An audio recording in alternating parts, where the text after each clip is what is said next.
Assalamualaikum warahmatullahi wabarakatuh. Halo semuanya, welcome back to my YouTube channel Sri Wahyuni. Terima kasih banyak yang udah subscribe, yang udah nonton, yang udah support. Thank you so much for all of you. Dan jangan lupa ditonton juga video reaction yang lainnya ya. Kalian bisa langsung ke channel aku, ada playlist. Nah, dan di salah satu playlistnya itu ada reaction video. Oke. Kalian udah tahu tentunya dari judulnya. Saat ini aku mau reaksiin kumpulan akad nikah terlucu. Let's start to watch. Bismillah. Bismillah. Bismillahirrahman. Bismillahirrahim. Qabil tuh. Nikah. Dan mau nggak bisa ngomong apa gimana sih? Bil mahrin. Madkur. Latihan akad dulu. Waraditu bihi. Waraditu. Meo. Waraditu. Bihi. Enggak, dia mungkin memang nggak bisa ngomong kali ya. Jadi menurut aku nggak lucu karena ya mungkin memang dia nggak bisa ngomong atau susah ngomong gitu. Ini yang kedua, video yang kedua nih. Sampai ke masjid akad nikah.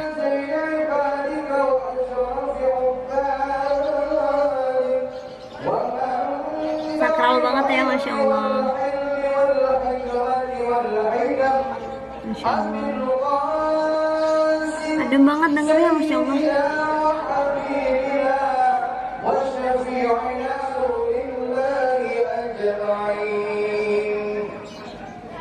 Saya terima nikah dan kawinnya Andini Tria Agustina binti Muhammad Gufron dengan mas kawin seperangkat alat sholat, uang Rp500.000 dan perhiasan emas dibayar tunai.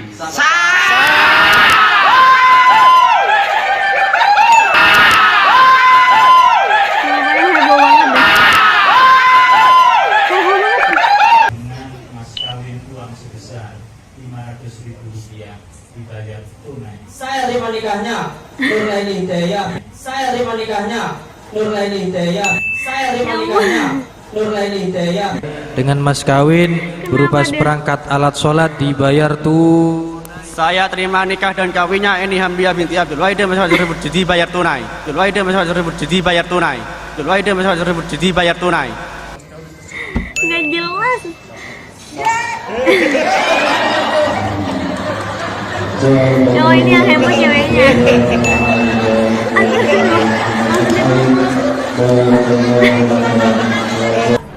Rokim Iqbal Maulana. Iya Pak. Saya nikahkan anak saya Delsa Gita Hesti dengan engkau dengan mas kawinnya cincin emas 4 gram tunai. Saya terima nikah Delsa Gisa Hesti dengan mas kawinnya cincin emas 4 gram tunai.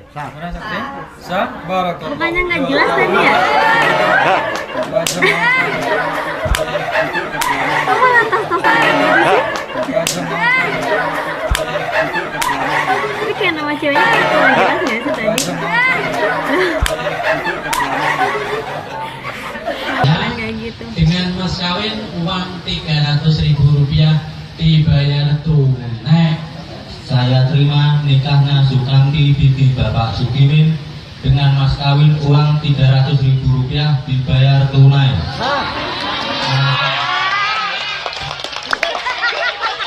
Dia slow tapi kayak pengucapannya jelas gitu loh. Pelan-pelan tapi jelas pengucapannya.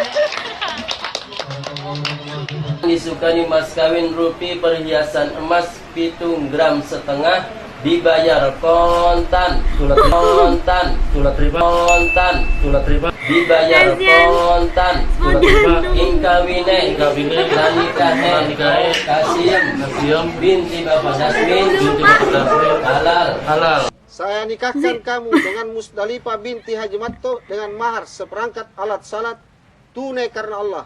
Saya terima nikahnya Haji Matto binti Musdalifah. Salah. Haji. Saya terima nikahnya Haji Matto binti Musdalifah. Kebalik. Saya terima nikahnya Haji Matto binti Musdalifah. Kebalik. Saya nikahkan kamu dengan Musdalifah binti Haji Matto dengan mahar seperangkat alat salat mau nikahin tunai bapaknya. karena Allah. Saya terima nikahnya Musdalifah dengan seperangkat hajimato. Dengan seperangkat hajimato. Ini film kali ya? Dengan seperangkat hajimato. Masa salah mulu? Dengan Kayak film seperangkat deh. hajimato.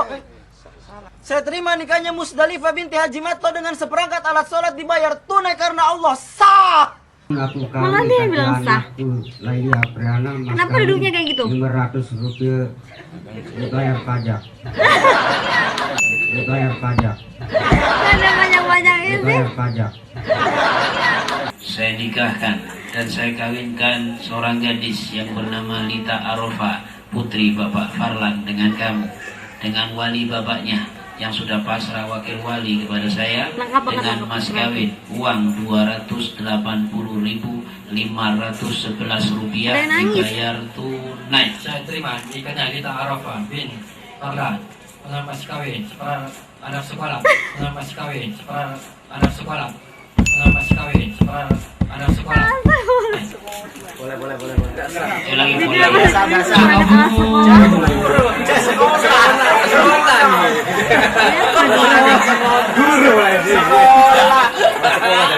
Sekolah. Oh, menilai sholat ya. Sekolah berarti udah sepatu, udah tas. Suruh sekolah boleh. Seru kuliah. Tahu usah kuliah udah. Udah, aku baru aja selesai nonton dan berakhir di Orang Madura. Dan ya, I'm also from Madura Island. Aku juga dari Madura. Dan tadi memang saat salah tuh kan ngobrol-ngobrol tuh pakai bahasa Madura, guys. Kocak banget berangkat alat sekolah. Terus kata penghulunya, kalau alat sekolah ada sepatu kayak gitu-gitu. Mau sekolah lagi kayak gitu-gitu deh, kocak banget. Dan itu pakai bahasa Madura. Dan kalau misalnya kalian nggak paham, aku translatein tuh ya. Itu seru banget sih. Tapi kalau yang adat Minang bukan sih yang ada emasnya tuh, di kepalanya tuh yang cowok ada emasnya warna emas itu kayaknya film kayaknya ya. Yang kali masa bapaknya binti ceweknya salahnya kayak gitu. Abis itu yang kedua salah lagi. Itu tuh nama ceweknya terus kayak nggak pakai binti gitu loh, langsung seperangkat alat sholat segala macem, salah kebalik-balik gitu, kebolak-balik. Baru yang ketiga bener sesuai urutan, tapi dia yang bilang sah sendiri, sah langsung kayak gitu. Nggak tahu itu mungkin cuplikan film, aku nggak tahu. Dan emang itu bener-bener cutnya tuh cepet-cepet banget, cut-cutnya tuh cepet-cepet banget gitu. Dan ada juga yang langsung disentak gitu. Udah disentak kayak gini, penghulunya salah dia lupa gitu loh.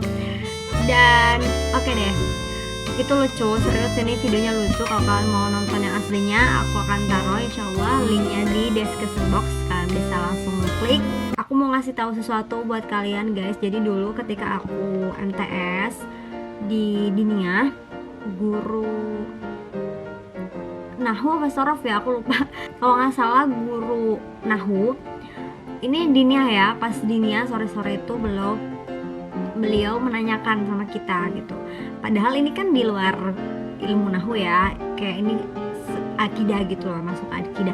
Beliau menanyakan kayak, kalian tahu nggak kenapa kalau misalnya sebelum akad nikah laki-lakinya itu mempelai pria gitu ya harus mengucapkan 2 kalimat syahadat, asyhadu alla ilaha illallah wa asyhadu anna muhammadar rasulullah.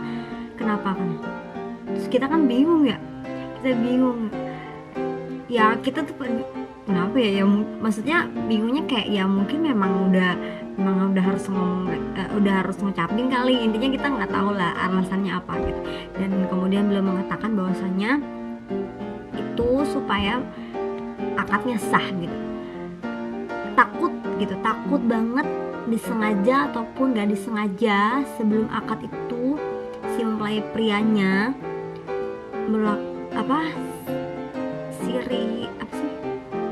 murtad yang gak disengaja gitu loh, maksudnya semacam murtad yang tidak disengaja atau syirik yang tidak disengaja, bukan syirik ya, kayak murtad semacam ya intinya yang kayak murtad tapi nggak disengaja gitu. Kayak misalnya contohnya kata si ustadz itu ya, contohnya nih Kalian lihat nggak tuh di lapangan ada mangga kan? Iya Pak, ada mangga. Nah, seandainya mangga itu terbakar oleh api gitu ya, kira-kira dia mangga itu terbakar karena api atau karena apa, kayak gitu kan? Nanya gini, karena api atau karena Allah? Terus kalau ketika kita udah jawab karena api gitu, nah itu dia, itu salah satu, itu terbakar atas izin Allah. Kalau misalnya api tidak diperintahkan untuk membakar, ya tidak akan terbakar gitu. Memang perantaranya api, tapi yang membuat api membakar mangga itu Allah gitu kan. Kemampuan api itu membakar mangga itu ya karena Allah kayak gitu. Jadi karena Allah. Nah, ketika kita meyakini itu karena api, nah itu sudah termasuk salah satu murtad kecil gitu ya. Maksudnya gimana sih, kayak semacam bukan murtad yang sengaja gitu ya guys, tapi kayak ya takut murtad gitu secara akidah gitulah, semacam itu. Makanya sebelum akad itu mempelai laki-laki itu diharuskan untuk bersyahadat, membaca 2 kalimat syahadat. Kayak gitu ya yang aku dapatkan dari guru nahu aku dulu mengenai akidah semacam itu. Dan kenapa juga kalau kita sebelum sholat itu sunnahnya untuk iqomah, baik kita mau berjamaah maupun sholat sendiri itu disunahkan untuk iqomah. Iqomah kan di iqomah itu ada asyhadu alla ilaha illallah wa asyhadu anna muhammadar rasulullah kan, ada syahadat. Jadi ya kita bersyahadat sebelum sholat gitu kan. Dan di doa setelah wudhu pun itu ada syahadat di situ. Jadi memang kan akad nikah tuh sakral gitu. Jadi memang harus kita harus keluar dari zona-zona yang ditakutkan murtad yang tanpa disengaja misalnya. Jadi harus membaca 2 kalimat syahadat. Kurang lebihnya seperti itu ya. Mohon maaf kalau salah, wallahu a'lam bishawab. Oke, segitu aja dari aku. Wassalamualaikum warahmatullahi wabarakatuh.